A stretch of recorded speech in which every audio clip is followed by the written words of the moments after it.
But even in the middle of all this horror, you find these unbelievable stories of resistance and sacrifice. There's the story of an old man named Tsali. During the roundup, a soldier prodded his wife with a bayonet, and he fought back. His family, they escaped into the Great Smoky Mountains, joining hundreds of others who were hiding. The U.S. general couldn't hunt them all down, so he made a deal. If Tsali and his sons surrendered, the others could stay. And Tsali did. He gave himself up, and because of that incredible sacrifice, his community was eventually allowed to remain. They are the ancestors of today's Eastern Band of Cherokee Indians. So, this story of absolute devastation, it also becomes a story of survival, of endurance. The removal wasn't the end of the Cherokee people, but it did violently split them in two.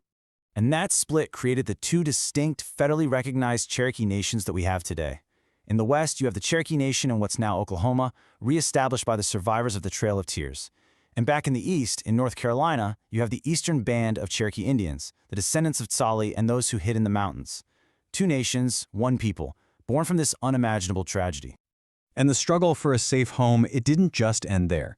Decades later, now facing new pressures on their lands out in the West, their leaders were still trying to figure out how to preserve their people. I mean, look at this quote from 1895. A chief is suggesting something really radical, selling every single thing they own and moving the entire nation to Mexico or South America, just to find a place where they could finally be left alone.